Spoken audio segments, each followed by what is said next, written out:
I lost a year of my life making Terraria videos, and it taught me one of the hardest YouTube lessons. What you create is what you become. More specifically, is what your audience becomes. I learned this lesson the hard way, and it costed me a year of hard work I could have used to grow way faster. So if you're a creator, artist, or even an entrepreneur trying to grow a channel, learn from my mistakes so you don't waste months or even years like I did.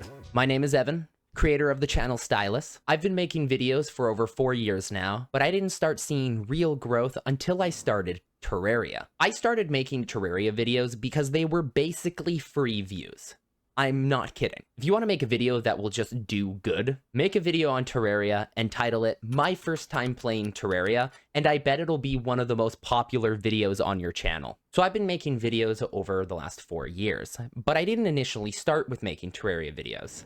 At the beginning, I started with scary games and other games I was interested in, like Elden Ring and whatnot. It wasn't until I was in film school, I decided, oh, you know what game I like? I really like Terraria. So I made my very first Terraria video, and it was called Terraria is Painful. As far as titles go, it's pretty weak. My channel was only getting around hundreds of views each video. But when I made that Terraria video, it was the first ever video of mine that got over 2,000 views. And that might not be a lot, seem like a lot. But at the time, that was pretty crazy because I'd never achieved anything like that. Because that video did so well, I started making more Terraria videos because to me, it was my golden ticket. If that one video got that many views, then surely if I made more of them, they'll also get more views. So that's exactly what I did. I just kept making Terraria videos, and they did very well. Well, reasonably well for a channel my size. In between making those Terraria videos, I did make some other videos here and there, but they never did as good as the Terraria ones. And so I continued making Terraria until I made Can You Beat Terraria with 1 HP? I didn't expect it to be, the most crazy video on the planet or do the greatest, but I thought it was the first time I tried differentiating my style. That video did very well. It was my first ever video to hit over 10,000 views, and to me that signaled I need to keep doing this. Terraria is my train to growing my channel. So yeah, so I hopped on that train and I kept making Terraria content. I saw how good that one did and I went, okay, I can capitalize on this. So I made Can You Beat Terraria 1 HP Part 2. And after that, I made what is still the most viewed video on my channel to this day, and brings in the most views monthly still, Can You Beat Terraria Skyblock? When I made this video, I was expecting it to get maybe somewhere around 10,000 views again like the last one. And I was okay with that. But it wasn't until the next day after uploading that video that it had passed over 100,000 views. And that was a crazy moment because I had never gotten that many views on the channel before, let alone a video I made getting over 100,000 views. That pushed me even harder to continue making Terraria content. Because it did so well, it just fueled my momentum into jumping headfirst into making more content like that video, following the same format. And if you have been watching the channel since then, thanks for watching. But also you'll know that that led into the biggest series that is currently on my channel, the Terraria Portal series. And it is the series I am the most proud of on my channel still, because I have put in crazy amount of time and work into it. But like I said, when I made that Terraria video, it just fueled my momentum to jump headfirst into making even more videos like it. I remember I made a Miro chart of all of the different videos I was going to make that were similar to Can You Beat Terraria Skyblock, even in different games. I thought, wow, I figured it out. I know the secrets of YouTube now. And I was very wrong. I continued to make Terraria videos trying to capitalize on Terraria Skyblock. And that format that I thought was the golden ticket and my way to get even more views. And that led me into Audience Hell. Audience Hell is a prison that is holding my channel hostage. Now, I know that sounds a bit extreme. If you're curious what Audience Hell, at least that's what I've self-proclaimed it. I don't know if other people call it that. Audience Hell is when your audience is mainly interested in one topic. So when you try to branch out and make videos or content on other topics, they underperform. So to better explain to you like what audience hell is, I'll tell you like my experiences with it on my channel. So I've made videos on other games like Elden Ring, Left 4 Dead, Ready or Not. The thing is I don't think these videos are terrible. Don't get me wrong, I'm still learning how to make titles more clickable and coming up with better ideas and making better thumbnails. I think that's something every creator is constantly striving to be better at, more precisely to be at the forefront of. But the thing is that always kind of confused me with it, and what I didn't realize until I realized I was in audience hell, I got stuck in this way of thinking that, oh, maybe my editing isn't good enough. Maybe my titles aren't good enough, you know? And whereas those things 100% could have grown, there was also an underlining factor I was not, like, aware of yet. And that was audience hell. I made videos on all of these other types of games. I was at least hoping for them to do good. At this point, my channel has over 30,000 subscribers, which isn't crazy compared to people with millions. But also that represents a lot of time and hard work. And I feel like every other small channel also feels similarly. Just because the number isn't ginormous doesn't mean that the time and effort behind it is small. I mean, don't get me wrong though. Channels with millions of subscribers have definitely put in more time than me. I made videos on these other games, and my channel has 30,000 subscribers, and these videos were not even breaching over 1,000. Thing is that the videos aren't terrible, right? I don't think they're bad. Or maybe they are. Maybe I'm just biased. Probably am.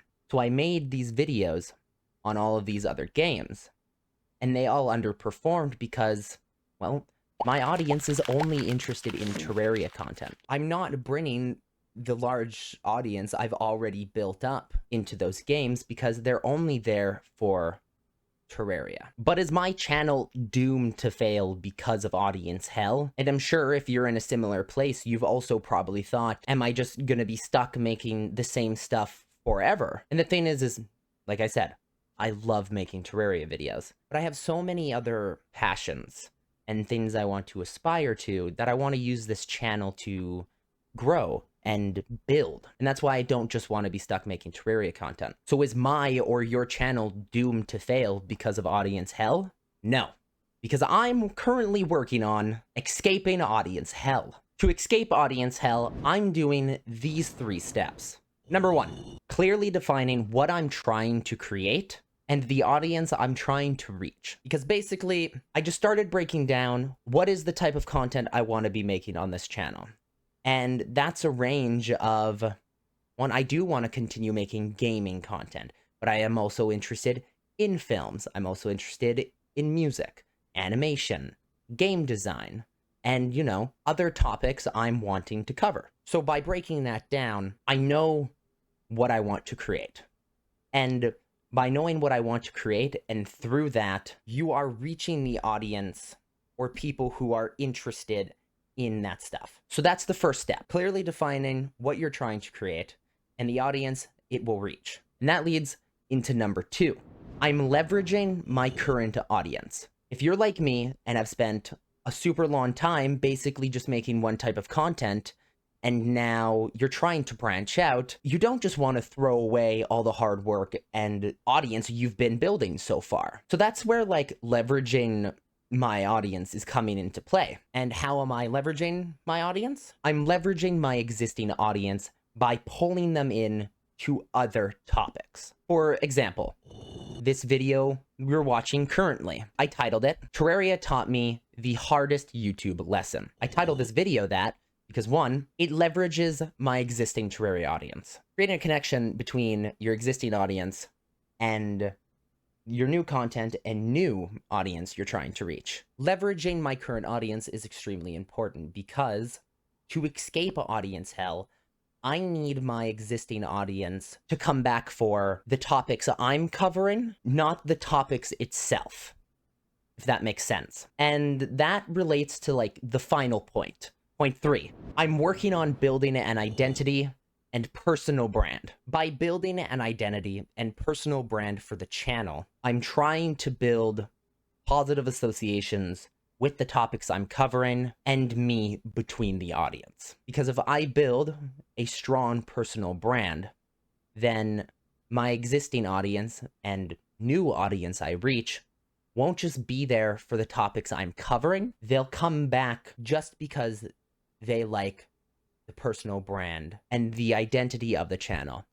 And that sounds so egotistical, but this channel is ultimately about the things I love to do, and I want to grow that into something much larger than just myself one day. That's the thing that's tough with a lot of faceless channels, and my channel before. The only real identity those videos had was my voice. And not that faceless channels are bad. There are some really, really big faceless channels out there. But you do just inherently lack a connection when it's just a voice. But whereas when you have a face behind a channel or a personal brand, the audience is able to connect with you stronger. How am I going about building a personal brand? Well, as you know, I've started showing my face recently on the channel, and I didn't really want to do this at first. I was pretty content with staying faceless if showing my face is what I have to do to take my channel from where it is right now and grow it into something larger than just myself one day. Then that's a step I am super willing to take. And it's a whole other new medium to explore. And it's definitely interesting. I gotta say, talking to the camera straight face to face like this is pretty terrifying, I'm not gonna lie. But I think I'll get used to it. By building a personal brand and giving a face to it, my face, and leveraging my existing audience, I can take my existing audience and my new audience and the new people I'm reaching, and my content no longer becomes about the topics I'm covering. It becomes about me, the creator behind it, covering those topics, if that makes sense. Like, for example, you don't watch Markiplier just for his scary games. I mean, I'm sure you definitely watch him for his scary games, but you watch Markiplier for everything else Markiplier does because you love Markiplier. So that's the best example I can kind of give for it. So those are the 3 steps I am taking to escape audience hell. If you're also trying to escape audience hell and don't know what to do, then who knows, maybe those will help. I can't say if it will or not. And that kind of leads me into what I wanted to say next, was that I'm not going to pretend like I'm Mr. Beast or Patty Galloway. I don't have the credibility to pretend like I'm some magical YouTube fairy guru and am gonna give you advice that's gonna blow up or change your entire channel, because I'm still a small channel. I am still growing my channel. I'm still in the trenches, grinding. And through that journey, I'm going to make, and I have already made, tons of mistakes and have learned a lot of things that do work. And that's why I wanted to start this series, or what is going to become a series, is because I might not be able to give advice on YouTube, but I am in a position where I can reflect on my experiences and my mistakes and successes. I think if that could help out other small creators who are also trying to grow, then that would be amazing, especially if you can avoid the pitfalls that I fell into, because, you know, they suck. So that's what the inspiration for this series is going to become. I mean, I have no idea how this video is going to turn out. This is the first one I'm ever making, but I want to kind of turn it into a video series podcast type of thing where I can cover my creator journey, my experiences, my mistake, what's working, what's not working, and other topics I want to cover. Turn this into something that can just keep on going as long as I'm creating and, you know, building up my channel and documenting my growth and journey along the way. So if you're also building your channel and trying to escape audience hell, drop a comment. I'd love to know where you're at. And if you've got questions, I can at least steer you clear of the mistakes I made. Stay stylish.